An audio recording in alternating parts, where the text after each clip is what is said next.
Mambo.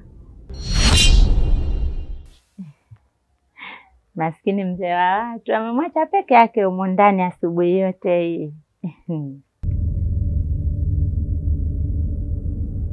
Mzee, mimi ni Taira. Akili zangu waga haziko sawa. Afu waga naokotaga makopo. Nimekuja humu ndani mwenu kuokota makopo.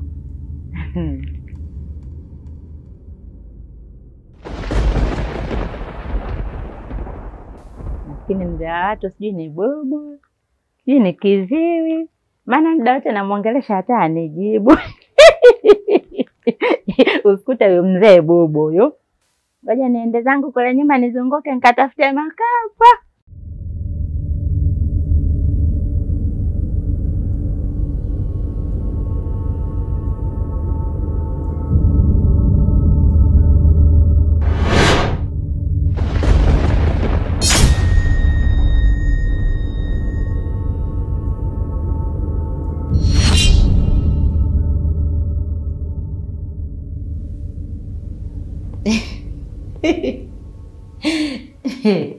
Mzee nyimpo mapacha eh?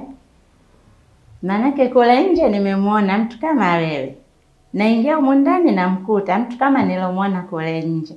Nyinyi mtakuwepo mpo mapacha.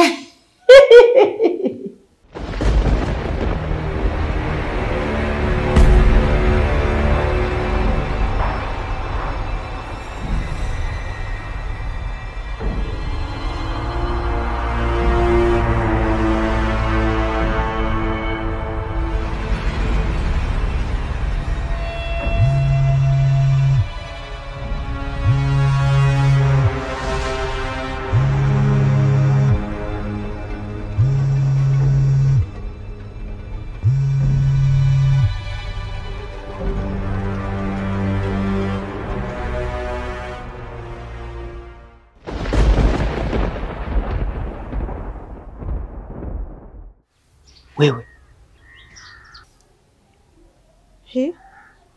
Unashangaa nini sasa? Umeona jini au? Mama yupo? Shangazi hayupo, kaenda kwenye kikao. Afadhali binamu. Nimechoka kukaa ndani. Sogea tukaa.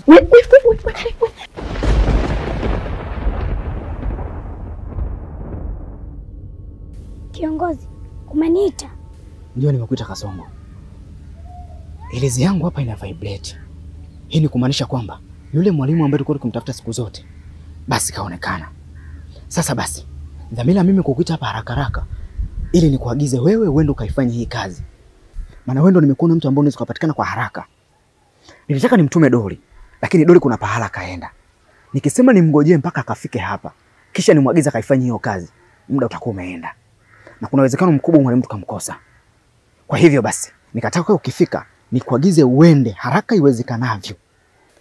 Halafu na sisi tukishamaliza hii kazi ambayo tunaifanya kwa sasa, tutakuja nyuma yako kukusaidia.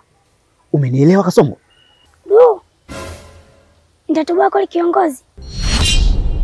Mimi leo sijajiandaa na hayo mambo. Nipo mapumziko. Wewe, nimekuambia hapa usije kukaa. Mama yako kaniambia hautakiwi kutoka nje hata mara moja. Maana kanisimulia kila kitu. Kwamba umeenda kwa mganga kienyeji, mumepewa dawa na kile chumba ambacho wewe unakaa wamezungushia dawa kila sehemu. Utakiwi kutoka utaona na wachawi. Umetoka nje muda kufanya nini hapa? Binamu na wewe. Hivi wachawi wanaga kazi za kufanya. Muda wote wananienda mimi tu. Kwanza ukuta tayari umeshanisahau na wanikumbuki tena yani. Utaona ananiambia vitu mimi muda wote nikae ndani. Kwanza niko ndani mchezo. Nimechoka kwa ndani kama utumbo. Alafu chengine mimi sio kama naenda mbali. Mimi siendi mbali. Mimi nataka tu nikae na wewe hapo. Sasa unaponiambia sisi nitoke niende ndani, mimi nimechoka bwana. Jana nimekaa ndani siku nzima, yani kama vile nimekaa mwaka. Unadhani uko ndani mchezo? Na hili joto. Au ukizingatia mtu kama mimi ambaye nishazoea kutoka nje kwenda kupiga story na mashoga zangu. Bwana mimi nachosha. Nataka nipunge kwa Mungu kidogo. Naomba nisikize kwa makini Halima. Hewa ya Mungu kila sehemu ipo.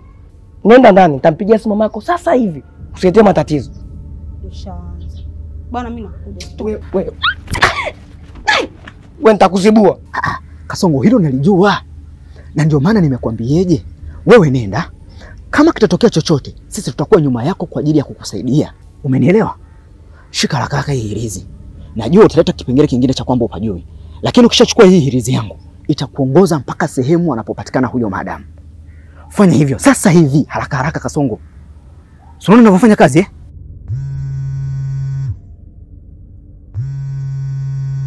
Haya, ondoka. Usinikasitishe nitakupasua. Usitake nijipizie mibao yangu sasa hivi hapa. Nimekuambia nenda ndani. Nitampigia simu sasa hivi. Ndio nani mimi nanikila ili unajifanya bounce? Unajifanya bondia, si ndio? Aya kaa sasa wewe tuone ufaidike hapa. Kione kwanza. Kwanza upo kwetu. Bwana sikia, Kobe mwenyewe anakwao. Nenda ndani. Nitampigia simu sasa hivi. Usinichukize. Kifupi. Utajua mwenyewe. Kenge nini?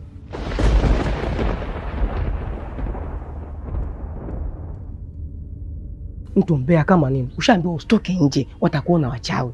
Mtu bishi kama nini? Utakuletea matatizo mimi hapa. Mwisho wa siku nirudishwe nyumbani. Nimekuja mjini ku relax kidogo, nipunguze nini azaza kijijini huko. Utakuletea matatizo hapa. Tu wengine bwana. Nini tena? Nimeacha kutetemeka. Aya. Basi tushamkosa tena, itakuwa tena kajificha. Mzee, hata hivyo sinishangae. Maana pacha yako kule nje nimeshamwambia kama mimi mwokota makopo. Kwa hiyo nimekuja humu ndani kutafuta makopo.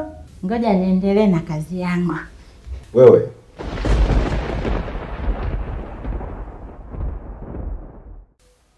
Waambia wapuuzi wenzio, hiyo michezo yenu mkaichezee viwanja vingine, sio hapa kwangu.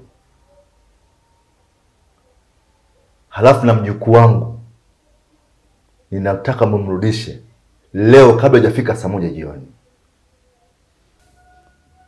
Mzee, mbona hayo mambo naongea mimi hata siyaelewi? Mimi sijui chochote. Na watu nawazungumzia haka mimi hata siwajui. Wala mjukuu wako mimi simjui. Kama nilivyokuambia, mimi ni mwokota makopo taira. Kumbe unapenda utaira eh? Ngoja nikupe.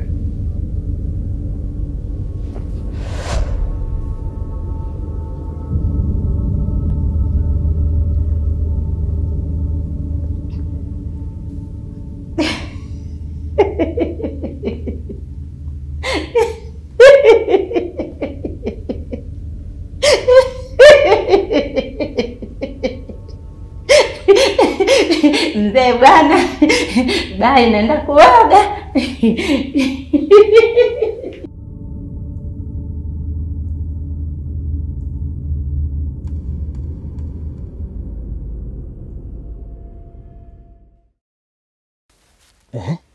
Doli vipi?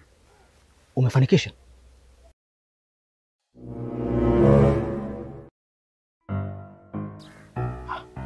Doli hebu acha ujinga basi, kwa serious bana. Nakuuliza vipi umefanikisha kupata nguo ndani ya yule mtoto? Ndiyo, nimefanikisha. Ewa. Haya, nipatie nikamalize hiyo kazi haraka. Nikupatie? Kwani ulenituma nini?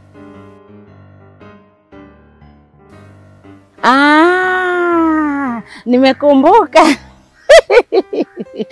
Nishakumbuka alichonituma. Ngoja nikupe.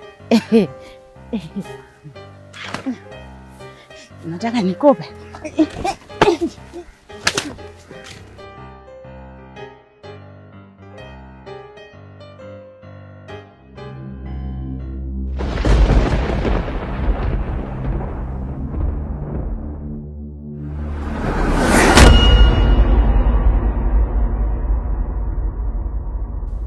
Wewe vipi? Mama Doli. Doli? Doli amefanya nini? Mimi mwenyewe hata sielewi yani. Lakini Doli kashakuwa kichaa huko. Unasema? Doli awe chizi. Ni nani atakayeingilia kati kazi yangu mimi? Ni nani asiyenijua mimi? Wewe itakuwa wewe umechanganyikiwa, hujamwangalia vizuri. Mama samahani. Sikukwambia hili. Lakini nilipokuwa nafanya kazi ya kuchukua kivuli cha yule mtoto, kuna mzee sio alitokea wapi yani. Si yule ni mganga wao, sio ni nani mimi sijui. Kwa hiyo tukashindwa kufanikisha kazi yetu, mimi na Kasongo tumekimbia. Kwa baada ya kutokea hilo nikamwita Doli leo, nikamwagiza pale, kwa sababu nilijaribu kutumia ujuzi wangu kwa aina yoyote ile niingie mle ndani nichukue kile ambacho nimemwagiza Doli, lakini kashindikana. Kwa hiyo nikaona bora nimwite Doli, nimwagize atumie tu mbinu zake anazojua kiakili zake ili aingie pale kawaida. Lakini nashangaa kaenda akiwa vizuri tu. Pa kurudi karudi sasa hivi namuona kama kichani kavurugwa yani. Anaanza kuchukua fimbo anaanza kunichapa. Kwa mimi nahisi kabisa yani yule mzalo kuja jana yule ndo atakuwa amemfanyia hicho kitu. Kama angalia vizuri Anko Maiti, huyo uliyemwona wewe sio Doli. Na kama Doli basi anafanya utahile ili mradi akamilishe kazi zetu. Alafu umeniambia eti kuna mzee mmoja ambaye amesababisha kazi yetu ivurugiki. Ni nani huyo? Ni mimi hapa.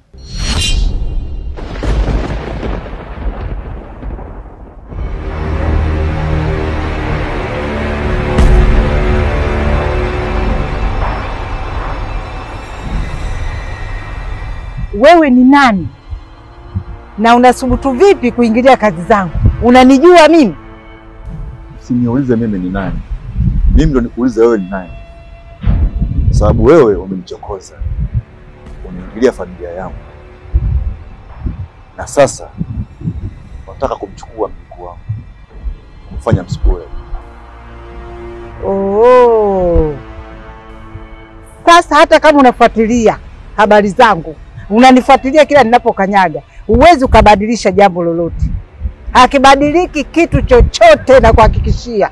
Kwa sababu mimi ni Bimtawa, hakuna mganga wa kuniweza, hakuna mchawi wa kunifikia. Sasa basi unajisumbua.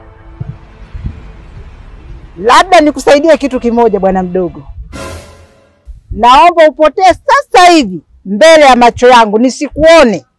Ukiendelea kusimama hapa, nitafanya jambo ambalo hautaweza kusahau. Nitakugeuza kunguru sasa hivi. Potea! Mbona uelewi baba? Potea kikaragosi mkubwa wewe. Unajitaje? Kikaragosi.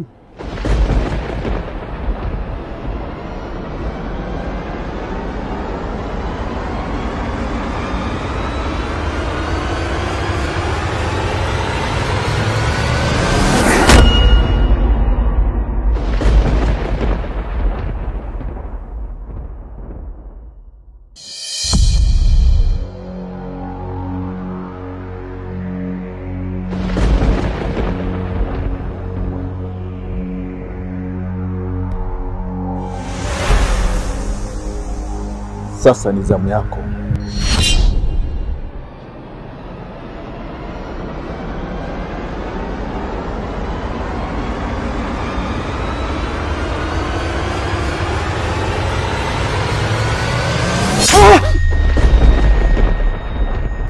Vipi wewe? Mbona weseka? Baba, nimeota ndoto mbaya sana. Ndoto ya kutisha. Eti mimi pamoja na dada Aisha na marehemu mama tulikuwa wachawi na tulikuwa tunasumbua watu tofauti tofauti. Kifupi tulikuwa tunaoa watu tofauti tofauti yani. Kwenye hiyo ndoto wewe yani haukuwa baba yangu, ulikuwa familia nyingine kabisa. Yani familia tofauti na hii hapa. Kwa hiyo wewe ukawa unapambana na sisi kudhibiti. Kwenye hiyo ndoto wewe ukambadilisha dada Aisha akawa kichaa. Sio alikuja nyumbani kwa mwanao, sio kama anafanya vitu gani yani. Ndio hapo ukambadilisha akawa kichaa kama mtu akucheka cheka tu ovyo ovyo. Sasa ile jambo likawa nimelijua, nikakimbia nakala kumpelekea taarifa marehemu mama. Mama huyu mama yangu pamoja na dada Aisha eti nilikuwa nazungumza naye ana kwa ana. Sasa wakati namuelezea hilo jambo, wakati naye anafoka anauliza nani anaweza kupambana na sisi, ndio wewe babu katokea na kusema ni wewe. Ukawa umemdhibiti na yeye vile vile. Sasa baada ya kumdhibiti yeye ukaanza kunifuata mimi. Sasa sijui unataka kunifanya nini? Ndio hapo sasa nikaa nimestoka. Sio unataka kuniua, sielewi sababu ilikuwaje yani.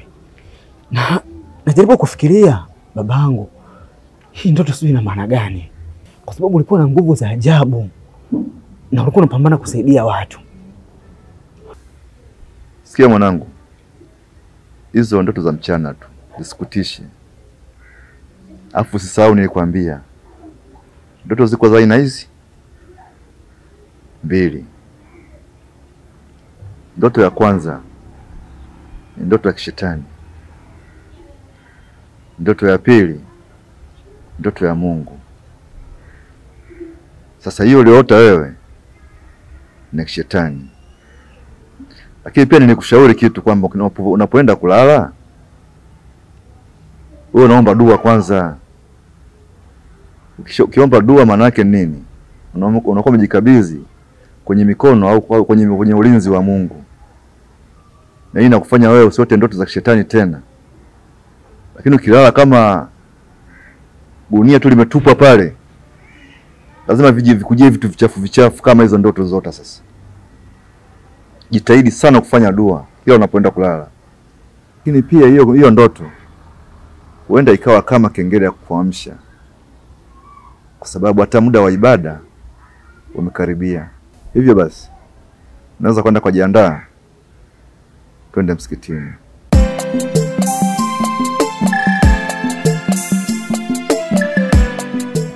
Sawa baba, nimekuelewa. Ila kusema kweli, ile ndoto ilikuwa ya kutisha sana. Mimi na dada Aisha pamoja na marehemu mama tulikuwa tunafanya vitu vya ajabu mno. Na kama unavyojua baba, hakuna dhambi mbaya kwa Mwenyezi Mungu katika imani yetu kama shiriki. Hivyo hata nikimaliza kuswali itabidi niombe dua. Yaani Mwenyezi Mungu atuepushie mbali hii ndoto isitimie baina yangu na dada Aisha kama zilivyo mbali baina ya magharibi na mashariki. Vile vile baba, leo itabidi nimwombee dua pia marehemu mama huko alipo. Mwenyezi Mungu azidi kumpunguzia adhabu ya kabri na mjalie kauli thabiti. Halafu pia kama ulivyosema baba, wewe kweli ilikuwa kama kengele ya kuniamsha. Maana nimekumbuka hata leo ni zamu yangu kuadhini pale msikitini. Hivyo acha nijiandae haraka ili tuelekee msikitini. Si unaona sasa? Kama nilivyokuambia, hiyo imekuwa kama ndio alamu ya kuamsha au kukumbusha. Sawa, unaweza kaenda. Dada Aisha, asalamu alaykum. Wa alaykum salam. Afadhali tena nimekuona. Nilikuwa namsimulia baba hapa. Yaani nimeota ndoto mbaya. Eti mimi na wewe tulikuwa wachawi. Yaani tulikuwa tunapaa angani. Shwa! Wewe, ndoto gani hizo ananiotea mimi jamani? Ndoto za ajabu tena za kijinga. Kwani usiniotee mimi dadako, labda nipo ndani ya ndege naendesha, nipo kwenye jumba zuri la kifahari, au nimwajengea watu msikiti.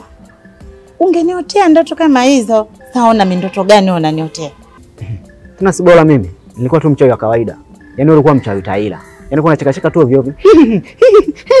Baba, unamwona mwanao, mimi nitampiga ujue. Umpige nani wewe? Ukiambiwa nini sasa? Sasa mimi nashindwa kukupiga unakimbia nini? Mimi nashindwa kukimbiza. Kwa miguu gani?